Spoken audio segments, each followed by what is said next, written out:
The gathering of the gods.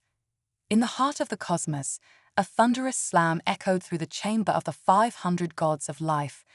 The cacophony of voices and divine chatter dwindled into a hush as the elected council god, Metadine, began to speak. "Welcome to the gathering," Metadine's voice boomed, reverberating through the celestial space. "Unfortunately, we have much to discuss in a limited amount of time. I have scheduled this session to conclude after a chorus collapses and completes its cycle to become a black hole. We will celebrate once it is complete, but that will be 20 million years from now." The god of the mates, Ohar, raised a concerned brow. "How are we supposed to address the matters of the universe in such a short span of time?"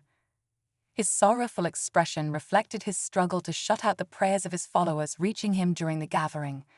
Sending a messenger to his children, he reassured them of his return and urged them to remain pious and patient. "Gia, do you have any words you would like me to convey?" the messenger asked, addressing the goddess with a rose crown adorning her silky blonde hair. Gia, maintaining an elegant and upright posture, responded with a serene smile. "I figured you would want to witness one of these sessions yourself. You always nagged about it." "I am merely human. I don't live long enough to record the entire session," the messenger replied, but Gia's calm demeanor persisted. "Did you make a decision?" "No, I don't decide such things," Gia said confidently.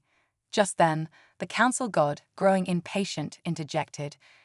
"We cannot delay the proceedings for you to send your messenger.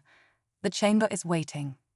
"It is against convention for a child among the gods to speak so openly," the other gods murmured, their shock palpable. The god of the arts questioned the propriety of allowing such behavior. "Is this allowed?" "It is not disallowed," Gia replied. "But how will your children receive guidance?" asked the art god, genuinely curious. "They will guide themselves," Gia stated resolutely. "If they falter, they will face the consequences of their own actions." An uproar ensued among the gods, their voices clashing like thunder. "How could you say such things?" One god demanded. "It is an honor to have children. Do you know how many gods would crave such a privilege?" Another god shouted, "Wars have been fought for children." The chamber was filled with discord until Metadine, the presiding council god, slammed the staff into the ground, restoring order. "How could you say such things?" he asked with a hint of playfulness. Jaya's response was sharp and defiant. "With my mouth," she said, as the god of the High-Ki, resembling her the most, chuckled softly. "Don't play smart with me, Gia," Metadine admonished. "Children are the lifeblood of the gods. We need them as much as they need us. They are created in the image of their bonded gods. You are bonded with them, and without them, you would both perish." "What about the war?" Gaia retorted. "Entire species of children were wiped out during the conflicts between gods. The older gods suffered greatly." "I remembered every horror of the war," Gaia continued, her voice rising. "The only reason a lesser god like myself has children is due to the spaces made available during those times. My dear allies, those I call my sisters and brothers, faded away during those dreadful periods." Leaning forward, Gaia's voice resonated through the chamber. "Shall I remind you how the war started? Many gods discarded us lowly deities who had no children to sustain their lives. Once great gods like Zeus were on the brink of fading away until I took him into my realm. Now he stands strong, ready for glory. Every cycle, I adopt gods into my realm, while others sit comfortably, doing nothing," she added, her eyes blazing. "Look at what good it has done for your children. They are fragmented, their beliefs clashing. They kill each other by the millions. Some even jest that every star in the universe is born from a human death. Your children are in shambles." Gaia's voice trembled with emotion. "They are divided by different religions and virtues. The pain they inflict on one another is immense." "You are insane," a god shouted in outrage. "How did you, of all gods, end up with children?" Gaia's hands clenched the edges of her throne. Her darkened gaze pierced through the assembly. "By the blood of other gods," she responded coldly. The chamber fell silent. "Enough," Metadine shouted. "Gia, you are too young to understand." "I understand perfectly," Gia shot back, her voice laced with sarcasm. "The Civil War taught us that even as lowly gods, we are willing to fight against injustice. But you couldn't completely wipe us out. You needed us to perform the so-called low work, transferring lifeblood, cleaning the heavens, erecting shrines." A tear formed at the corner of Gaia's eye. "And if one of us lowly gods, on the brink of fading away, takes even a drop of your lifeblood to survive, we are executed as examples. You should be grateful that we allowed you to have children." "No one let me," Gaia emphasized the last two words.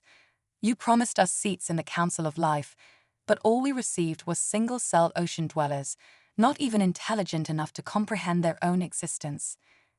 The other gods chuckled derisively. "It's fine," Gaia said softly, yet proudly. "They were mine. I raised them, put them through every trial I could, floods, fires, earthquakes, disease, and they thrived." This part sets up the story, highlighting the conflict between Gaia and the other gods.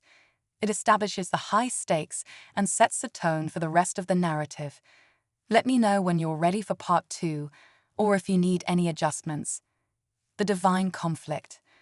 As the gods continued to argue, the atmosphere in the chamber grew increasingly tense.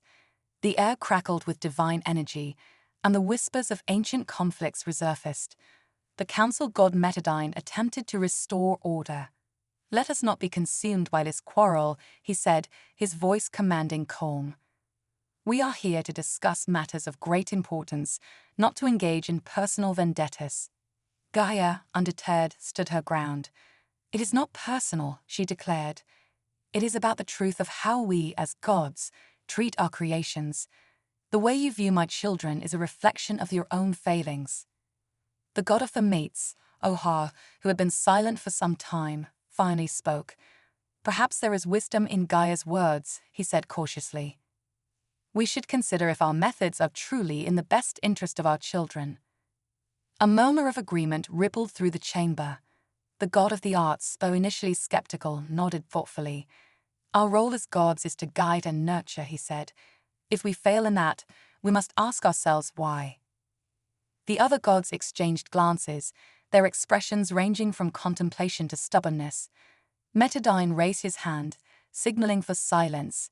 "Very well. Let us address the concerns raised by Gaia. What would you suggest as a solution, Gaia?" "I have already provided a solution," Gaia responded, her tone firm. "My children are learning to guide themselves. They are growing stronger and more resilient with each trial they face. They do not need us to micromanage their lives." The god of the high key, who had been observing quietly, finally spoke. "But how can they learn to thrive if they are left without guidance? There must be a balance between independence and support." Gaia considered this for a moment. "True," she admitted, "but balance is not achieved by stifling their growth. It is achieved by allowing them the space to grow and evolve. We should be their mentors, not their masters." The chamber fell into silence as the gods pondered Gaia's words. The tension was palpable, and the weight of their responsibilities seemed to press down on them. Metadine broke the silence. "We will need to revisit this discussion after the gathering. For now, let us proceed with our agenda." As the gods resumed their discussions, Gaia's mind was still occupied with the debate. She reflected on the struggles her children faced and the strength they had shown. It was a reminder of the resilience that humanity possessed, a trait that the gods had often underestimated. Outside the chamber of the 500 gods, the universe continued its eternal dance. Stars burned brightly, and galaxies spun in their majestic orbits. The balance of existence hung on the decisions made by these celestial beings. And within this cosmic theater, humanity was forging its path through both triumph and adversity. The human struggle. Far from the divine debates, on a planet teeming with life, humanity faced its own trials. The world was a place of contrasts, brilliant cities alongside desolate wastelands, advanced technologies juxtaposed with ancient traditions. It was a world in flux, where the ingenuity and determination of its inhabitants were tested daily. In a bustling metropolis, scientists worked tirelessly in a high-tech laboratory.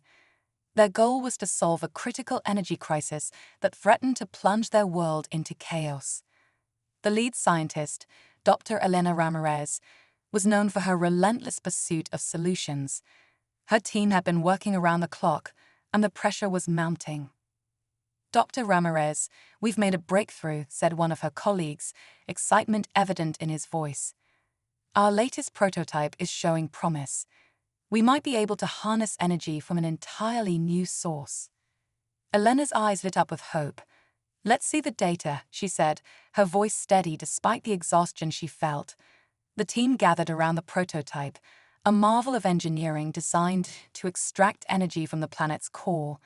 The readings were promising, but they needed to be tested further. As the tests progressed, unforeseen complications arose. The prototype began to show signs of instability, threatening to undo all their hard work. Elena and her team worked feverishly to address the issues, their determination unwavering. Meanwhile, in a distant corner of the planet, a different struggle unfolded. In a war-torn region, a group of rebels fought against an oppressive regime. Their leader, Aiden Carter, was a symbol of hope for the oppressed. Despite limited resources and constant danger, Aiden's leadership inspired his people. "We have to keep fighting," Aiden said to his wary comrades. "Every step we take brings us closer to freedom. The regime's grip on our land is weakening." His words were a beacon of hope, and the rebels rallied around him. They executed daring raids, sabotaged enemy supply lines, and spread their message of resistance. The conflict was harsh, but Aiden's leadership kept their spirits high. Back in the metropolis, Elena and her team faced a critical juncture. The prototype's stability issues reached a critical point, and it was clear that a fundamental redesign was needed. Elena made a bold decision. "We're going to have to start from scratch," she announced. "But we can't afford to fail. The future of our world depends on this." As the scientists began their redesign, they were driven by a sense of urgency and purpose.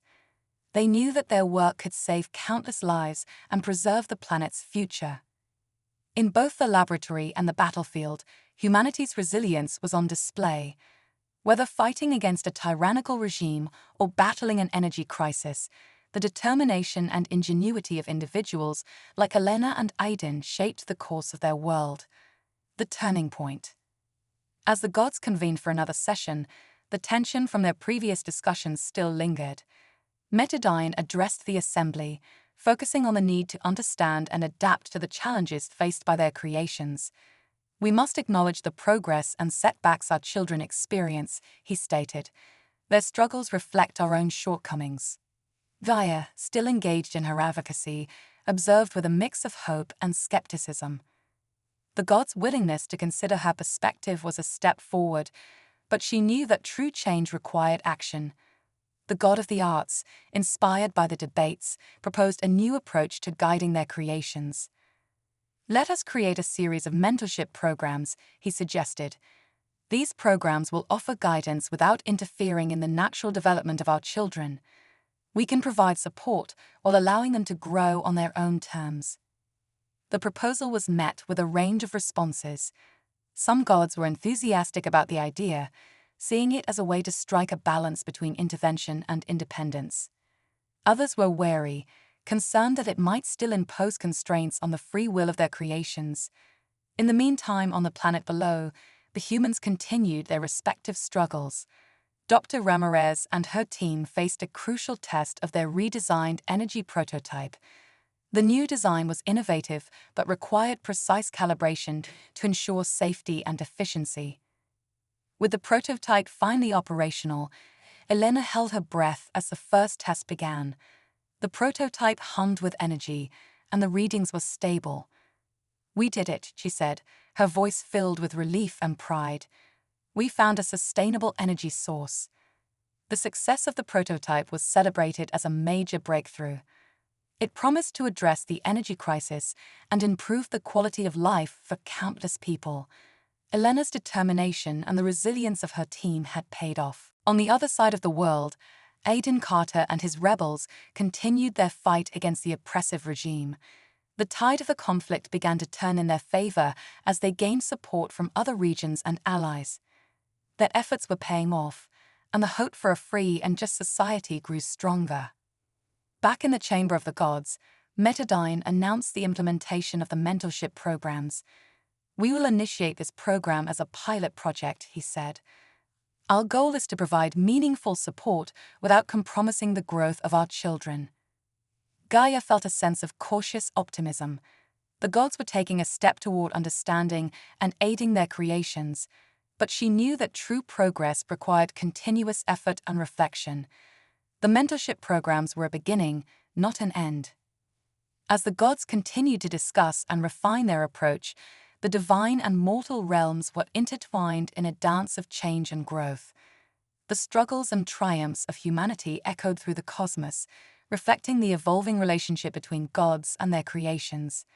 The unexpected alliance. As the mentorship programs were established, the gods observed with a mix of curiosity and apprehension. They were eager to see how their new approach would impact their creations. The pilot programs began to show results, and the gods noted the improvements in their children's progress and development. In the human world, an unexpected alliance began to take shape. Scientists and rebels, once isolated in their struggles, found common ground in their pursuit of a better future. The energy crisis and the conflict with the regime were intertwined in ways they had not anticipated. Dr. Elena Ramirez, recognizing the potential for collaboration, reached out to Aiden Carter and his rebel forces. "We have the technology to address the energy crisis," she explained.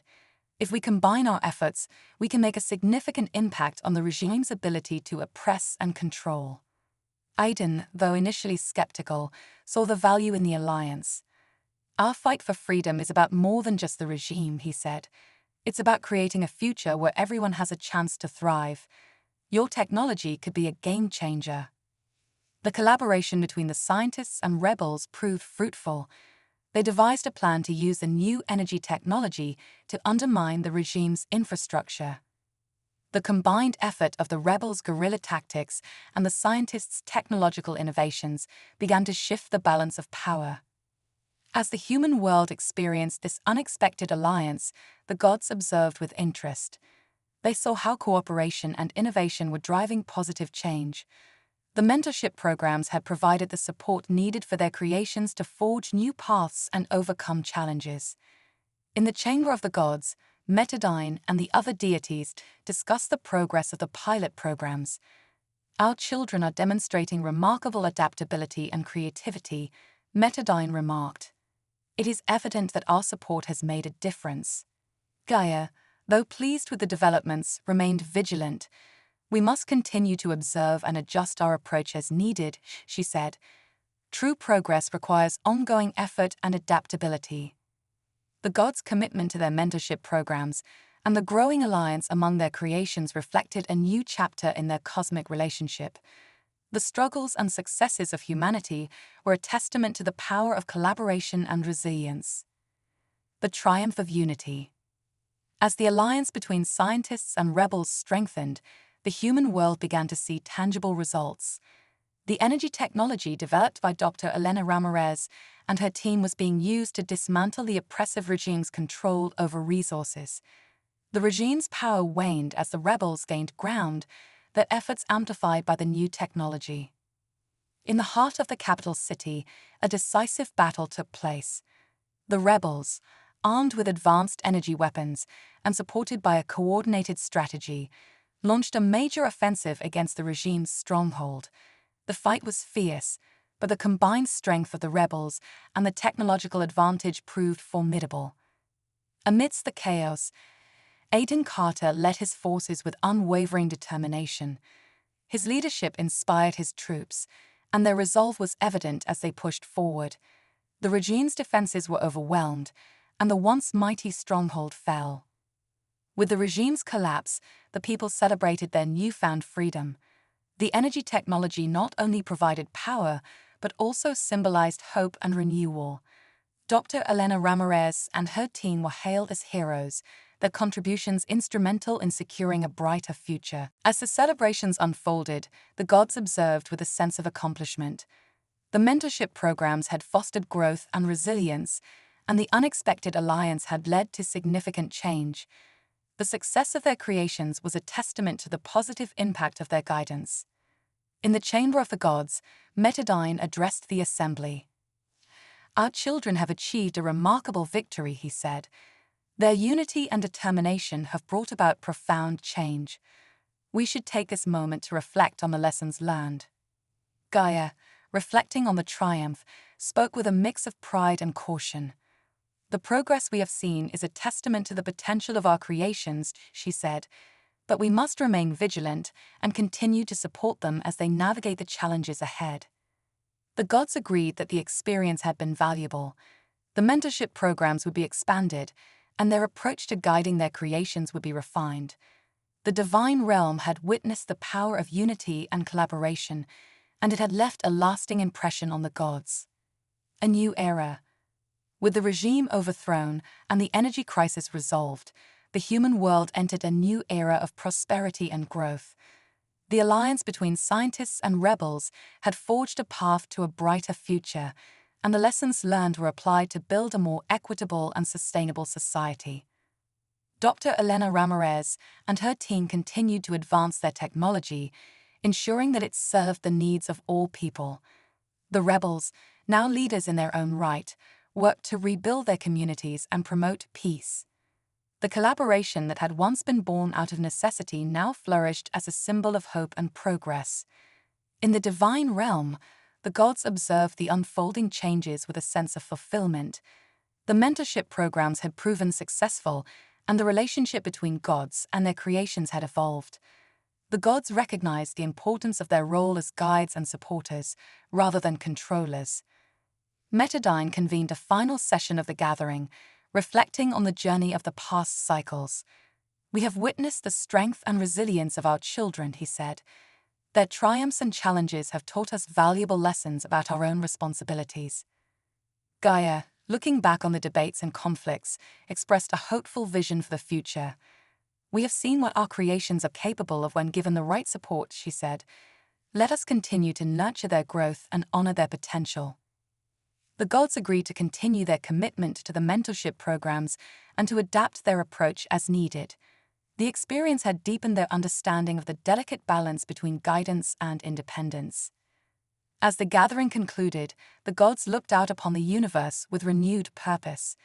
The cosmic dance of existence continued, and the interplay between divine and mortal realms remained a source of wonder and inspiration. Humanity, having overcome its trials and embraced its potential, looked forward to a future shaped by unity, collaboration, and resilience. The triumph of their struggle was a testament to the enduring power of hope and the impact of their collective efforts. And so, a new era began, one where the lessons of the past informed the promise of the future, and where the cosmic bond between gods and their creations continued to shape the destiny of the universe.